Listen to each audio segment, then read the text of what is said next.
sa yang galak lun syidana halun tim sabilun tula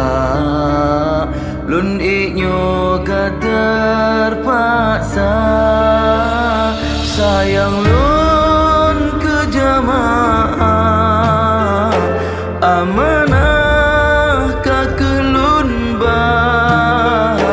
netulung